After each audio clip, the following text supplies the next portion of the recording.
The protagonist, Jisoo Han, a third-year general surgery student, gets into a fight in a KTV bar at the start of the novel. He knocked his fiancée down onto the couch after punching Jin-Yu Kim, a man who was groping him. But because of Kim's influence, Han lost his position as a surgeon as a result of his actions, and because of his low income, he had difficulty finding another job. One day, Han was fortunate enough to find an investor who offered him the chance to open a small private hospital. However, the investor disappeared, and Han lost all of his money. After reporting to the police, he discovered that the investor was actually a friend of Professor Kim's. To make matters worse, Han's girlfriend broke up with him, and he felt that his future was destroyed. He decided to apologize to Professor Kim in an attempt to redeem his job. However, when he opened the door to Kim's room, he was shocked to find his girlfriend with him. Not only had he been cheated on by his girlfriend, but he had also lost his career due to Professor Kim. As he walked home that night, a stranger approached him, asking for directions and confirming his identity. The stranger then stabbed Han with a Minecraft knife, burying him in a deep forest to cover up the evidence. Despite his pleas for help, the murderer ignored him, and Han overheard their conversation, realizing that Professor Kim was the culprit. As he felt his life slipping away, Han suddenly heard a voice saying, "The spiritual eyes have opened." He was shown his status, which revealed that he had done many good deeds, earning him enough points to obtain a resurrection ticket with his 1,000 points of good deed, or a 100 points ticket to heaven.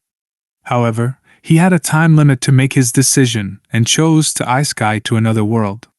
The system assured him that his previous memories as a doctor would remain, and it would find the best place for him to perform his surgical skills. Suddenly, Han was absorbed into a bright light, and he found himself lying on the ground. To his surprise, all his wounds were healed, and he realized that he had ice skied to another world, one that was in the midst of a battlefield with many wounded citizens. As he gained the previous owner's memories, he realized that he was in the Three Kingdom period. Han examined one of the victim's wounds and realized that he didn't have any surgical gloves to perform surgery on them. Suddenly, a man ran towards Han and addressed him as young Master Wabu.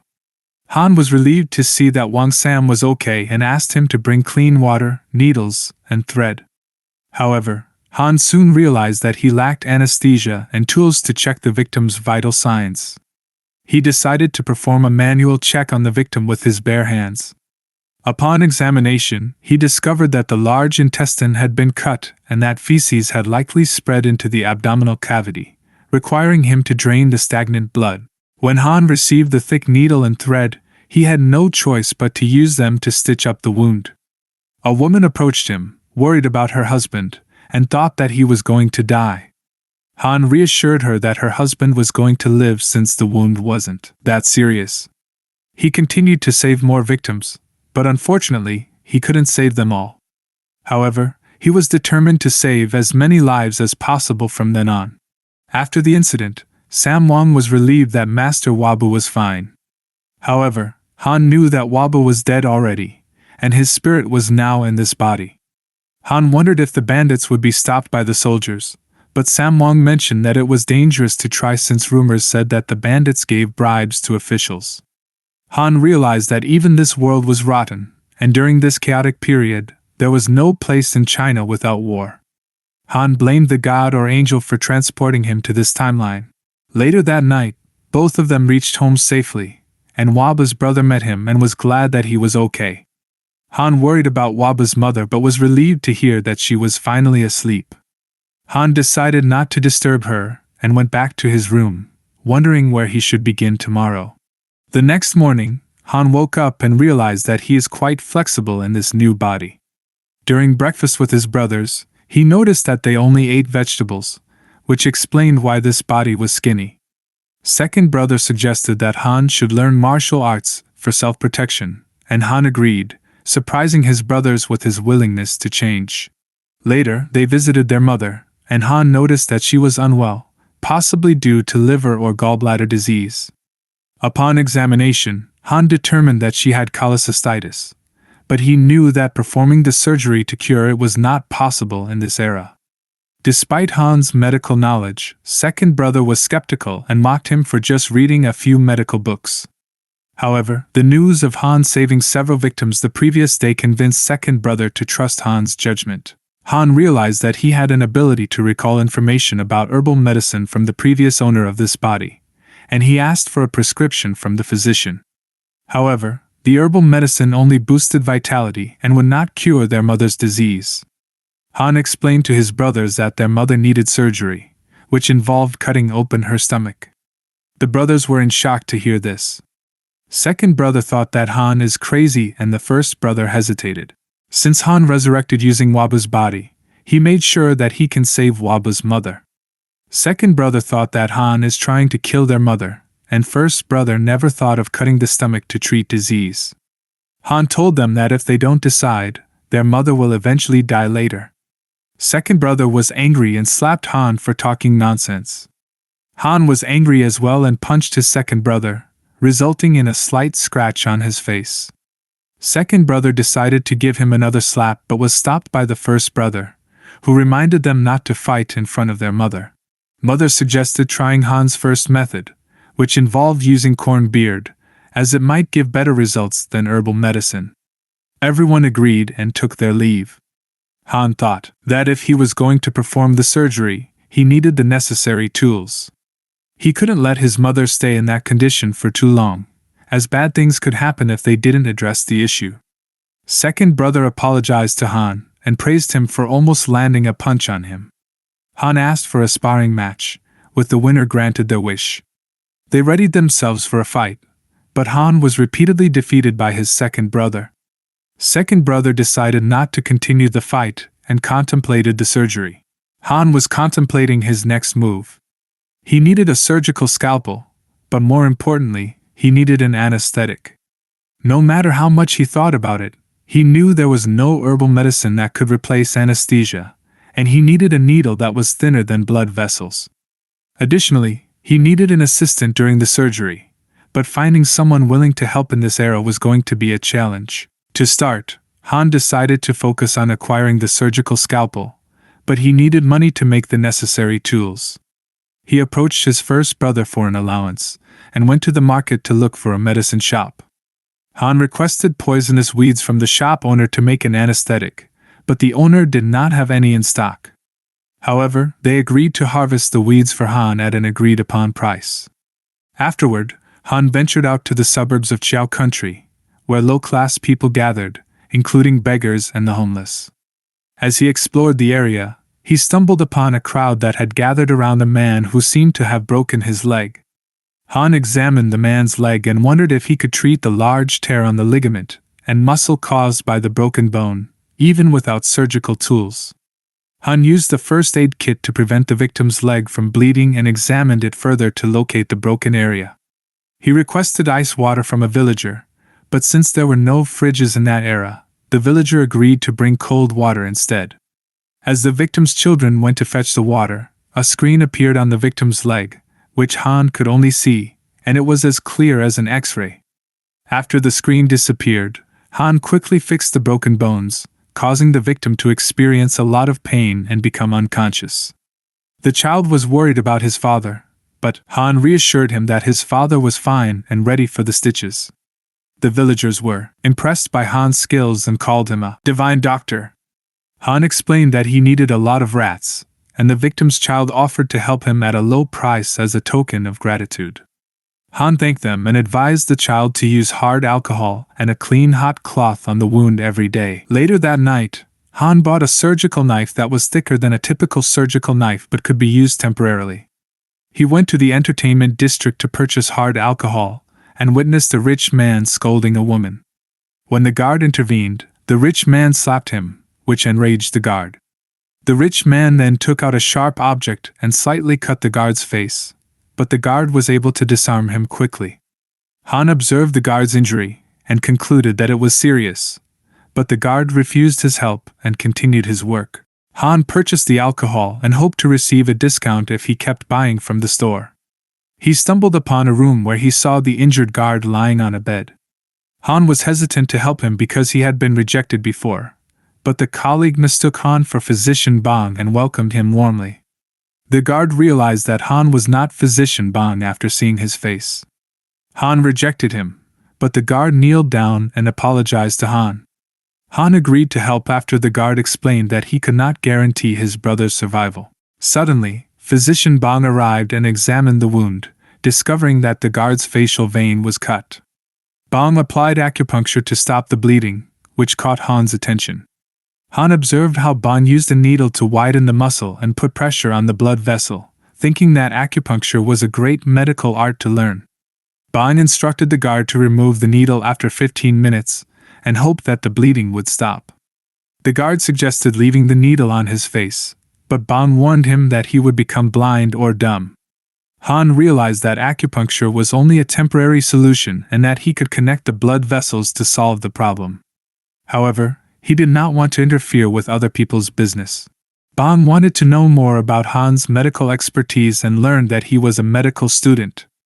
Han offered to help connect the blood vessels, and Bong agreed since the guard had a low chance of survival.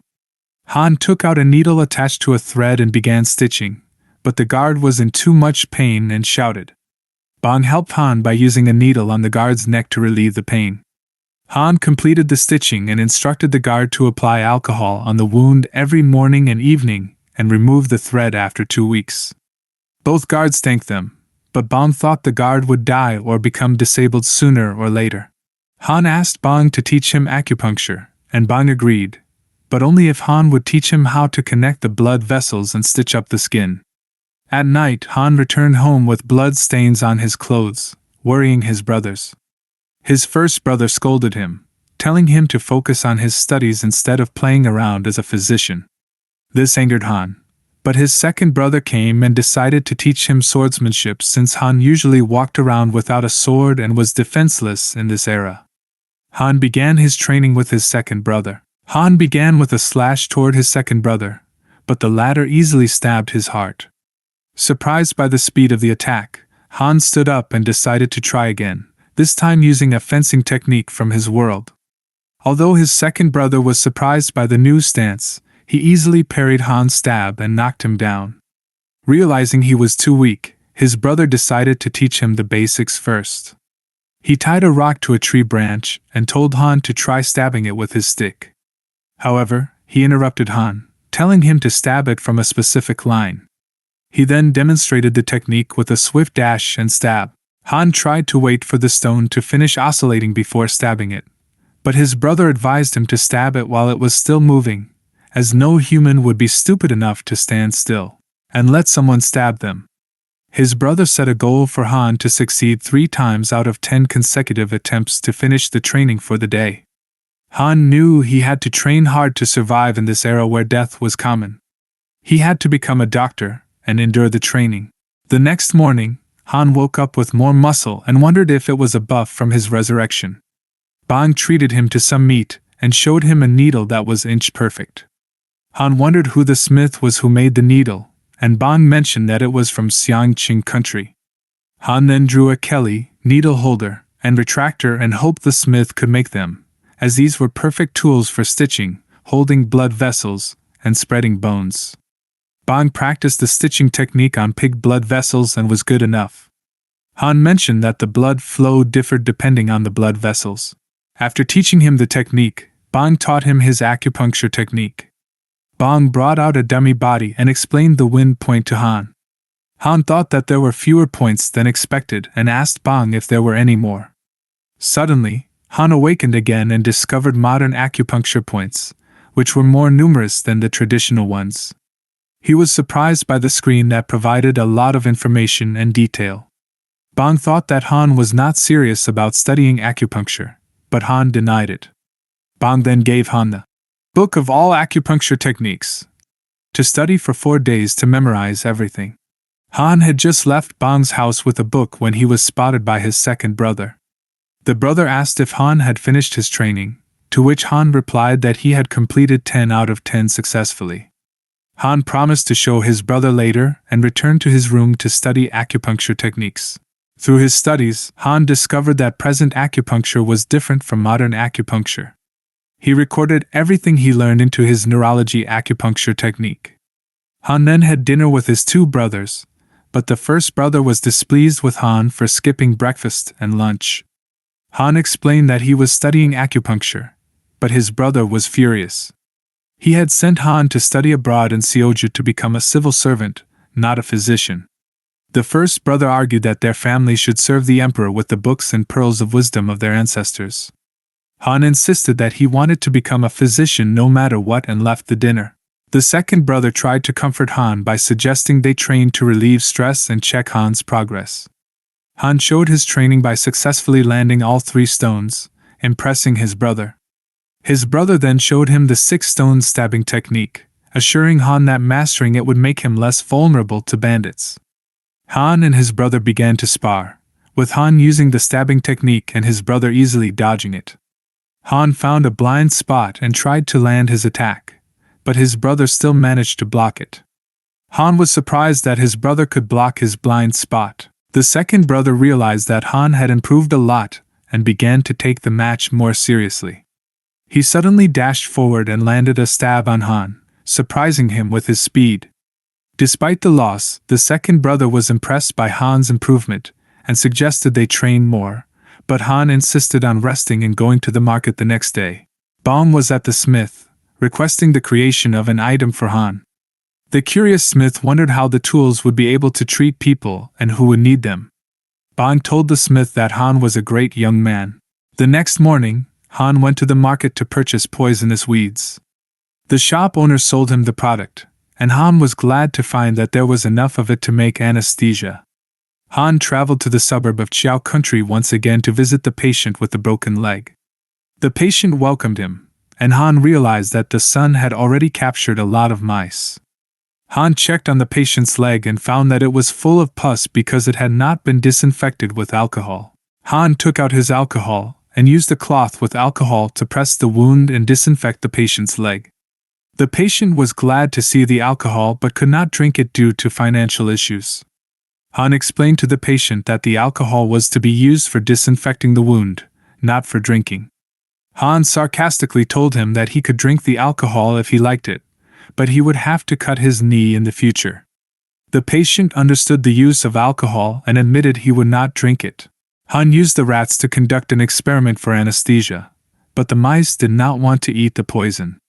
Suddenly, the son came back, and Han told him about the treatment for his dad's leg.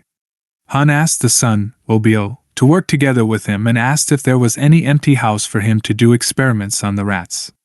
Obio led him to an empty house where his grandmother and her granddaughters used to live.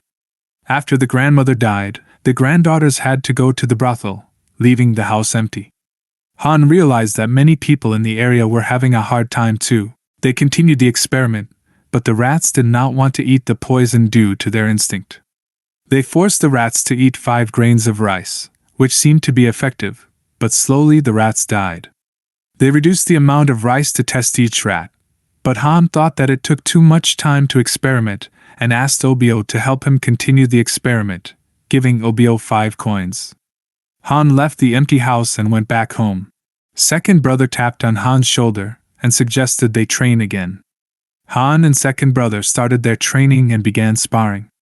Second brother dashed towards Han and used aura in his wooden stick. Han managed to block it, and second brother was impressed.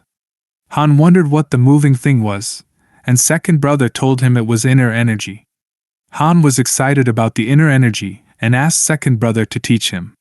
Second brother insisted he train more first, and Han managed to block a few of the inner energy attacks. Second brother was impressed that Han had made it to this level in just a few days, which had taken him years to train. Second brother brought Han to a restaurant since Han was tired of training. They ordered a lot of good food and alcohol. Han wanted to have a toast for the first drink, which is quite usual in Asian culture whenever they drink alcohol. But second brother was not sure what Han meant but still cheered for it. Suddenly, a loud scream broke out as 2 men started fighting each other. The man in the blue clothes kept punching the man in the red clothes, and Han became worried that the red-clothed man would be in danger. Eventually, the red-clothed man fainted and lost consciousness, while his female companion cried for help. Meanwhile, the man in blue ran away from the scene. Han rushed to the fallen man and realized that he wasn't breathing and had no pulse. Without hesitation, Han began performing CPR on him, including mouth-to-mouth resuscitation. This surprised everyone around, who watched as Han tried to revive the man. After a final forceful blow to the man's chest, he suddenly woke up and started breathing again. The crowd was relieved to see him alive. The man was amazed and wondered how Han had managed to bring him back to life. The woman explained that the man in blue, Zhang Pan, had fled after seemingly killing him. The man in red was shocked to learn that he had briefly died and was grateful to Han for saving him. He wanted to repay Han and gave him a silver coin, although Han thought it was too much. Soon after, Zhang Pan returned with a physician and called the man in red Sang Duk. They argued while Han and his second brother decided to leave and continue their meal. The woman explained to Sang Duk that Han had saved Zhang Pan's life. Sang Duk thanked Han for his heroic act and gave him 2 more silver coins as a reward. The physician was curious about Han's life-saving technique and asked him about it. Han explained that it was called cardiopulmonary resuscitation, CPR, a medical procedure to revive someone by restoring their heart and lung function through pressure. The physician was amazed to learn that Han had learned this skill on his own. The physician asked Han to teach him CPR and offered to pay any price for the knowledge. However, Han declined the payment and instead asked the physician to visit Physician Bang's clinic. Han returned to his meal with his second brother, who expressed pride in Han's abilities and toasted to his future as a great physician. The next day, Han went back to the suburb of Chiao Country to check on the rat he had left with Obio. He visited Obio's house and also checked on Obio's father, finding that his leg was well disinfected. Obio's father delivered a message to Han about the rat, informing him that the rat that had consumed 1 grain of rice had died after approximately 6 hours. Han considered this a problem, as it was too lethal for the rat. He took his leave and went to the empty house, contemplating his next steps with only 1 rat remaining. Soon, Obio returned to the empty house carrying a handful of grass. Han questioned what it was, and Obio explained that it was cannabis, also known as marijuana.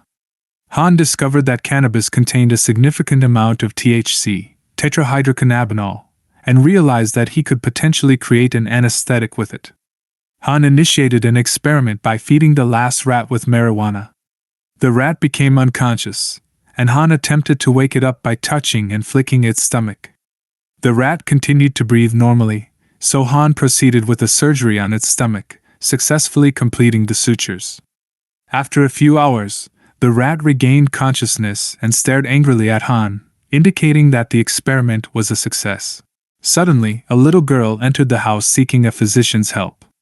She requested Han's assistance with her mother, and Han examined her. He discovered that the mother had no signs of infection or fever but appeared excessively thin and weak. Han gave them a silver coin, encouraging them to eat well for the next 2 months. Although they felt sorry for accepting it, Han insisted that they eat properly and repay him later. They expressed gratitude to Han and bid farewell. After returning to the empty house, Han expressed his concern that they couldn't continue living like this and emphasized the importance of being independent. Obio believed that as long as they worked hard and put in effort, they would be fine. However, Han interrupted him and stated that the main problem was changing the world without resorting to war. Obio expressed his wish for such a world to exist and aspired to become a good physician like Han. Han teased Obio about his seemingly impossible dream but still held hope that it would come true, and he asked Obio to be his assistant. Initially hesitant, Obio eventually decided to become Han's assistant. Han planned to take Obio to the cannabis field, but before they could leave, a crowd of people gathered outside, seeking their medical expertise. Han and Obio began treating each patient one by one until evening, successfully providing medical assistance to everyone. Obio grew tired but admired Han for being an excellent physician, and Han expressed his determination to visit the cannabis field despite the late hour. Later that night, in the house of a wealthy family, a man was drinking beer while overhearing rumors about a great physician. Initially considering it a joke, the man was informed by an informant that around 30 people had seen the physician's skills. The informant suggested that it would be best to discover the physician's true identity. The man, named Cho, worked as a government official and wondered if the physician could be an ancient immortal disguised as a child. The next day, at Physician Bong's clinic, Han prepared to teach Bong and Suk about suturing blood vessels and CPR. Both Bong and Suk were excited to learn from Han and offered to pay for the education. Han hesitated to accept their money. Suddenly, a military officer interrupted them, seeking help from the physicians. The military officer explained the situation, revealing that they were engaged in a fight against bandits, and many of their soldiers had been injured. They urgently required the physician's assistance. Physician Bong and Suk decided to help, and Han joined them. The military officer led them to their tent, where they discovered numerous soldiers who were severely injured and on the verge of death. Cho entered the tent, wondering if the physicians were present. Physician Bong and Suk recognized Lieutenant Cho and hurriedly approached him, greeting him formally. Han also greeted Lieutenant Cho, impressing him with his young age as a physician. Cho had heard about Han's exceptional medical skills and asked him to treat a soldier. Han examined the soldier's wound and discovered a laceration on the soldier's thigh with damage to his rectus femoris muscle but intact blood vessels. Han believed that if he could stop the bleeding, it would prevent the situation from becoming dangerous. Cho asked Han if he could save the soldier, and Han assured him that he could. Cho urged Han to hurry, but Han explained that he would treat him later, which angered Cho. Cho questioned Han as to why he had to treat the soldier later, and Han pointed out that there were other patients with more critical conditions than the soldier. He provocatively suggested that Lieutenant Cho was being selective in choosing whom to save. Cho eventually understood and let go of his anger, hoping that Han would save as many lives as possible. Physician Bong and Suk were impressed by Han's determination, although they wondered if Han's confrontational manner towards Lieutenant Cho was a death wish. Han, angered by their comment, instructed them to quickly treat the patients. As the battle came to an end, the villagers expressed their gratitude to Lieutenant Cho. However, as Cho was about to leave, he felt pain in his foot, realizing that he had stepped on a booby trap. He believed it was just a minor wound and wouldn't pose a significant problem. Back in the tent, all the patients had been treated. Physician Bong and Suk were tired and resting when Han suddenly interrupted them, instructing them to find any patients outside who still needed treatment. Meanwhile, Cho was being treated by another physician who assured him that the wound wasn't deep and should be fine. Cho thanked the physician but still felt uneasy, worried about the possibility of arsenic poisoning from the wound. Han was troubled by a disease called tetanus, as antibiotics had not yet been invented in that era. Although penicillin could easily solve the problem, it was not available. Han believed that feeding the patients with blue mold initially would be the solution. In the tent, Han explained to the patients that anyone who had been cut or stabbed by metal might be affected by metallic poisoning. The patients became scared and wondered if they would have to amputate their limbs. Han told them to consume blue mold but warned them that if taken carelessly it could be dangerous. The safest option would be to use molded breast milk from a horse. Han instructed them to drink 1 bowl of milk with blue mold in it once a day. The patients expressed concern about stomachaches from drinking it. Han sarcastically told them that if they didn't drink it, he could assist them in amputating their limbs. When Cho heard about this, he entered the tent and asked Han if it was true. Cho wondered if it was effective against metallic poison. Han assured him that it was true and could prevent tetanus. Cho then asked Physician Bong for confirmation, but Bong was unsure. However, based on Han's capabilities, Bong believed that it was likely effective. Cho understood and left. Han realized that he had encountered many people who behaved like Cho before. He asked Cho if it was possible that Cho had also been affected by metallic poison. Han sensed that Cho was acting strangely and reflected on his past experiences where patients often concealed their diseases either due to embarrassment or to protect the person afflicted. In this case, Han believed it was the latter. Han probed further, and Cho admitted that his brother had fallen victim to metallic poison. Cho explained that his brother had cut his ankle. Han realized that merely cutting the ankle wouldn't be sufficient, and that the spared tissue also needed to be excised before the condition worsened. Han took action and truthfully informed Cho that cutting the ankle alone wouldn't be enough.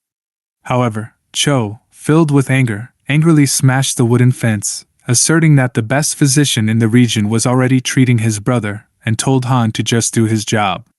Han felt disappointed and left. Cho returned to the tent to check on his soldiers and was astonished to find that most of them were still alive, including the troop leader Wu, despite his stomach having been cut. Cho began to wonder if Han truly had saved this man. To confirm his doubts, Cho approached a soldier and inquired. The soldier confirmed that Han had indeed saved men who had been cut by swords, shot by arrows, stabbed by spears, and even a patient whose stomach had burst. The soldier went on to express that if he hadn't witnessed it himself, he would have believed that an immortal being had performed these miracles. Cho began to doubt himself for not trusting Han before and wondered if Han could indeed treat his brother's disease. After a few days in the slum area, Han was observing a cheese into which he had inserted mold from the herbal medicine. Han broke the cheese, hoping it would become moldy. When he broke it, he found it had indeed turned moldy, and Han felt glad about the result. Obio asked Han what he was trying to achieve, and Han explained that he was making an antibiotic that could save a lot of people. Han contemplated the procedure for making it and felt excited about creating an antibiotic that could target gram-positive bacteria. However, Han recalled that if a patient refuses to be treated, there's nothing he can do about it. A man was seen struggling and in pain while lying on his bed, with his mother by his side. It was clear that the man was Cho's brother, and Cho was crying outside the room.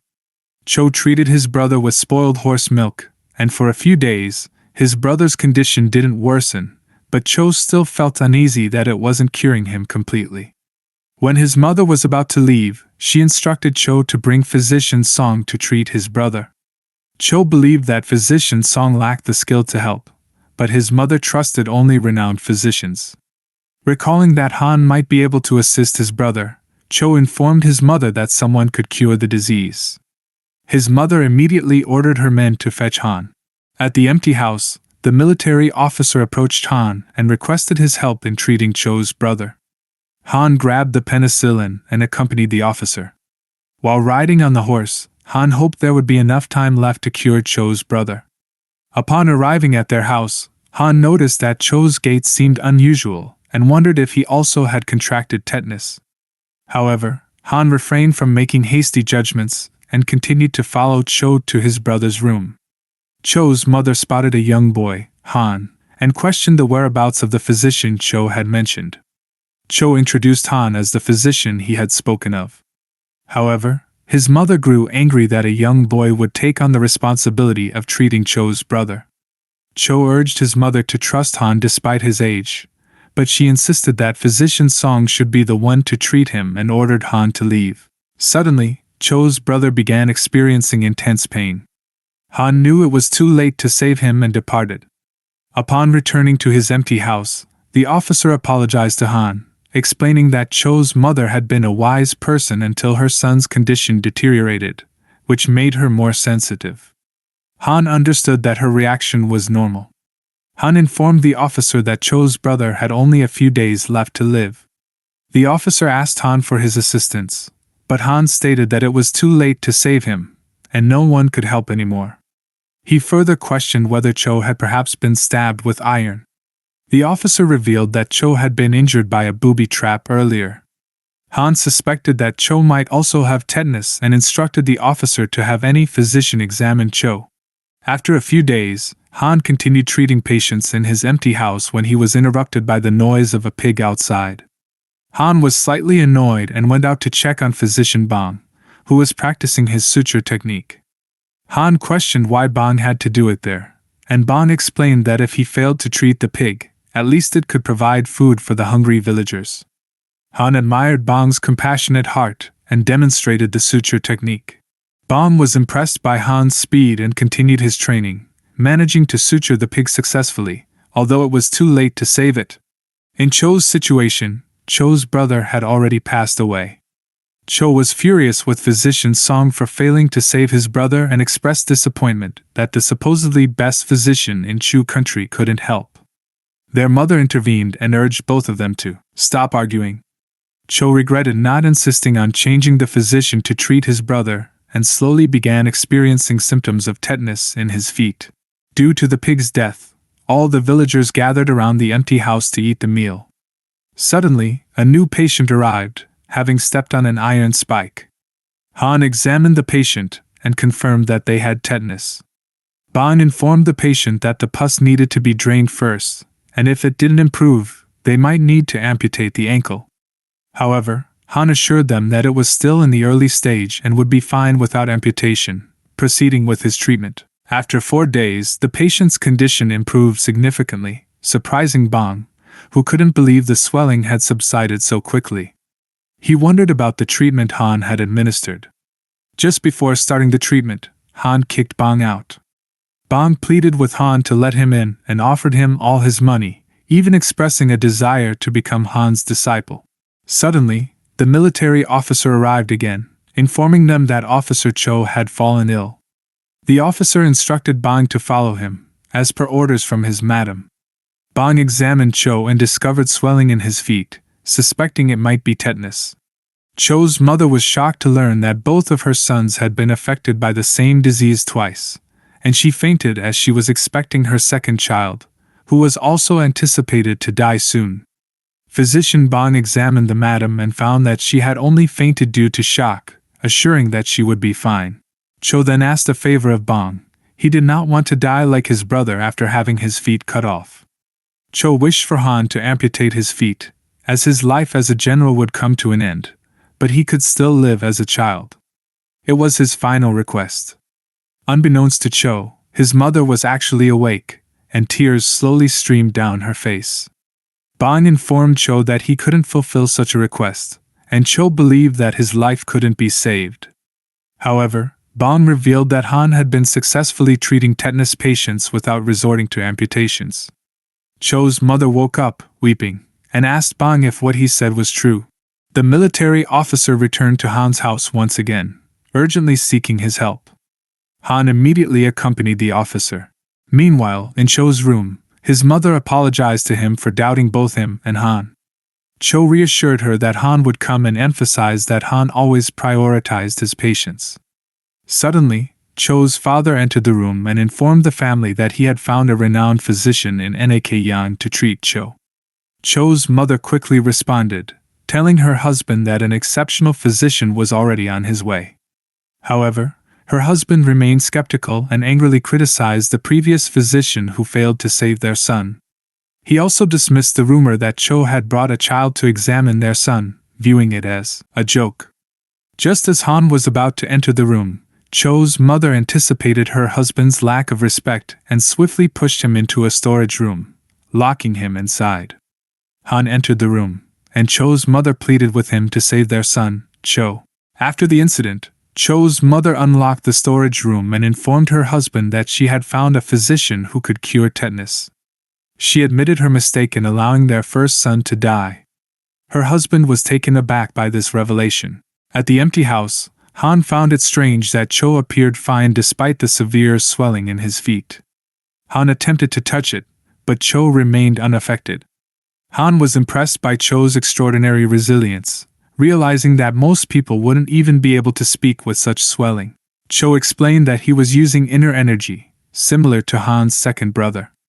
Cho asked if Han could truly cure his disease, and Han assured him that he could restore things back to how they were before. Han handed Cho a bottle and instructed him to drink it, comparing it to a strong alcoholic beverage that would help alleviate the pain.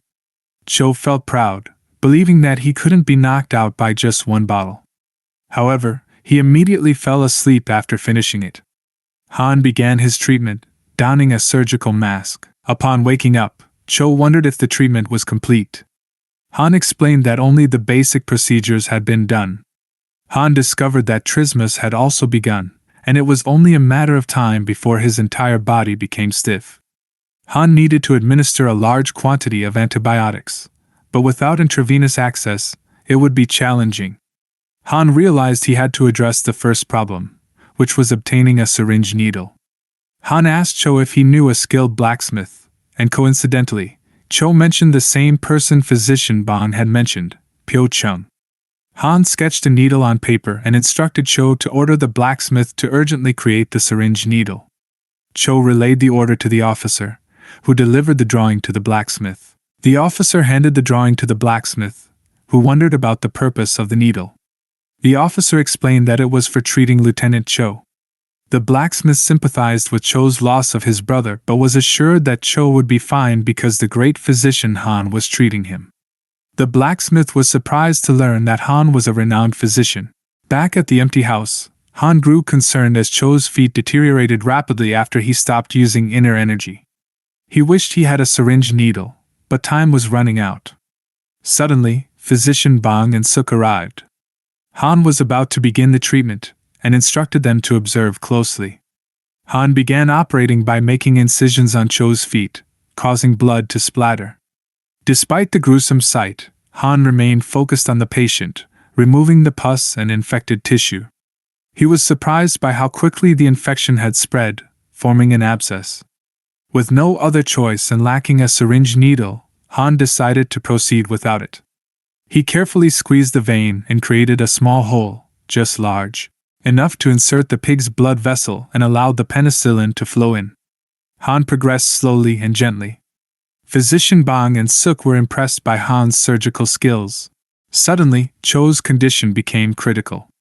Han hadn't anticipated such a severe reaction to the treatment, and wondered if the muscle spasms were this severe.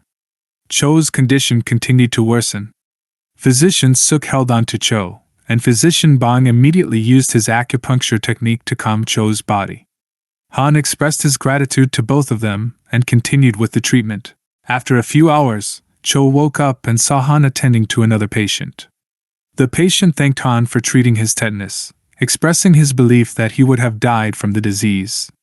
The patient attempted to offer payment to Han, but Han declined, reminding him of their previous agreement to accept herbal medicine as payment. Han explained that he had no intention of taking money meant for feeding families and entrusted Obio to handle the situation. Han returned to check on Cho and discovered that he was awake. Han shared the good news that Cho would not need to amputate his leg. Cho expressed his gratitude but wondered how long it would take for him to fully recover. Han sarcastically insulted Cho for being macho and not revealing his disease sooner, resulting in a delayed treatment process. The patient returned to Han, offering payment in the form of herbal medicine. Han opened it and discovered another bag of money inside. He threw the money back to the patient. Cho questioned why Han didn't accept the money, and Han explained that it was nonsensical to deny treatment to those who couldn't afford it. Suddenly, Cho's father overheard their conversation from outside the empty house and left. Cho wondered if Han would refuse payment from him as well. Han laughed and found Cho amusing. After a few days, Cho's leg had significantly healed. Cho pondered if Han would have been able to save his brother. Han brushed it off, unsure of the outcome, but emphasized the need to focus on their current recovery. Suddenly, Han grabbed a stool and sat beside Cho, indicating a discussion about the treatment expenses. Following the discussion, Cho was shocked when Han expressed a desire to learn inner energy from him. Cho attempted to reject the request, as the art of inner energy was a secret technique exclusive to their family and not to be shared with outsiders. Han felt disappointed, and Cho felt guilty for not paying for the treatment. He asked Han why he wanted to learn, despite being a physician. Han shared his near-death experiences, having been stabbed twice before, and expressed his belief that he should not die prematurely. He wanted to save more people with his medical expertise. Cho understood Han's perspective and promised to try to persuade his father to teach Han the art of inner energy. One night, Lieutenant Cho finally returned home and asked his father for something. His father asked about his son's condition and advised him to focus on recovering. He swore to pay for the treatment fee. Cho then told him that Han didn't want money. Cho's father was shocked that Han wanted to learn about their family's internal energy arts. However, he could already see that Cho had already decided. Seeing that it was not that absurd, Cho's father let him do whatever he wanted because their art was cheap enough to pay for one's life. The next day, the herb picker came to deliver more herbs to Han. He shared how tiring it was, knowing that the fields had spikes planted by bandits. Han saw a few nut grass plants that could be used as a pain reliever for his mother. Despite knowing about the spikes, Han asked the herb picker to lead him to the field. The two went to the mountains and made sure to be careful with the spikes scattered around. Han could see that these spikes were meant for blocking the road. They continued to collect spikes until the herb picker screamed after seeing something. It was a dead person, and Han noticed that they were not from the army. The herb picker found another body, and Han concluded that these people were bandits. He saw a box in the second body's hand. He opened it and read a letter that surprised him. He found it crazy.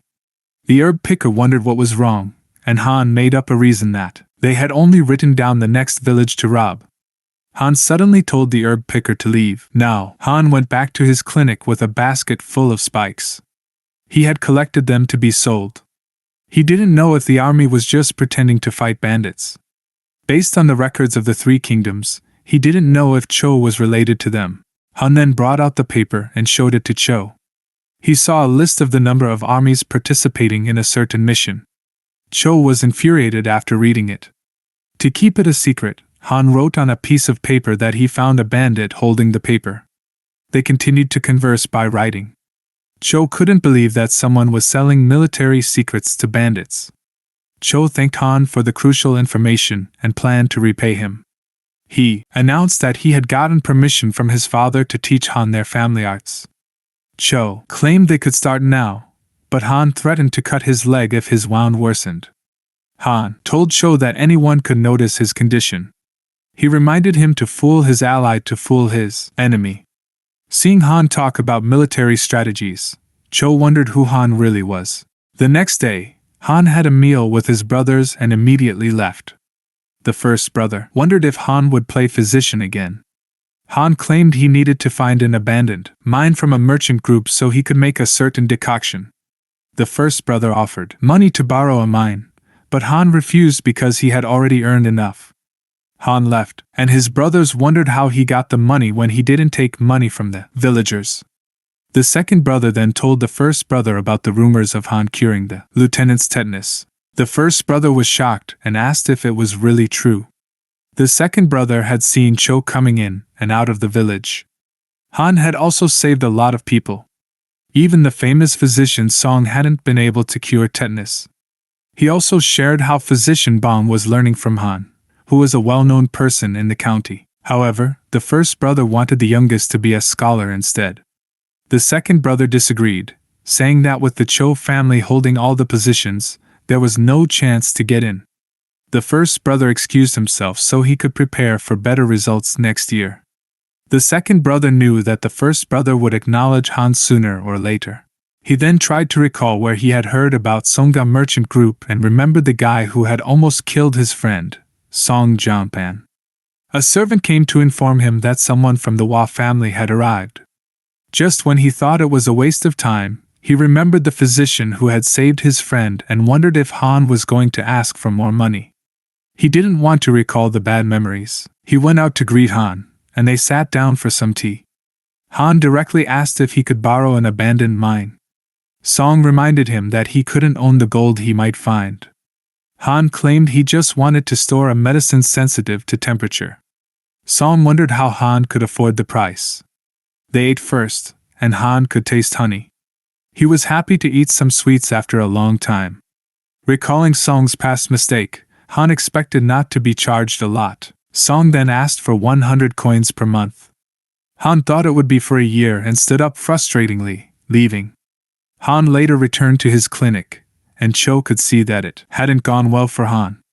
Just then, Cho handed him a box from Chung. The box contained the surgical tools he had asked for before. Han planned to teach Obio, his little assistant, as he could now perform surgery on his mother. Han goes home to check on his sick mother, who claims that the medicine prescribed by Han was much better.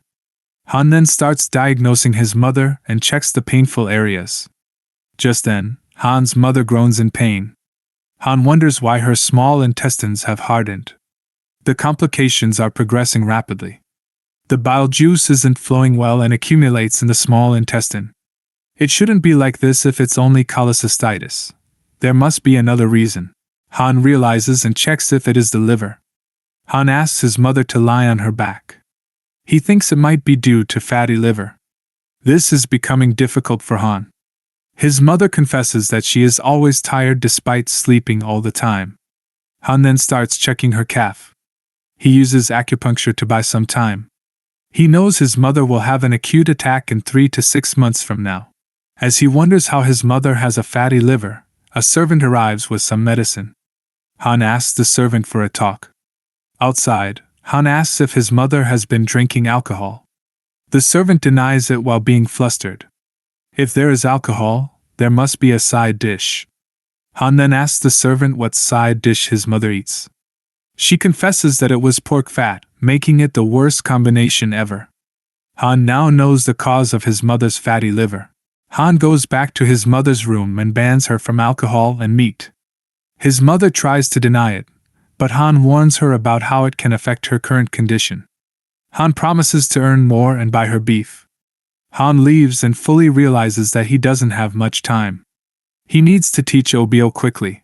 Later, Han goes to Lieutenant Cho's household. He feels awkward that he always refused money for the treatment fees. He greets Cho's mother. She notices the bandit spikes and menacingly asks Han why he brought them. He wants their household to buy the iron spikes.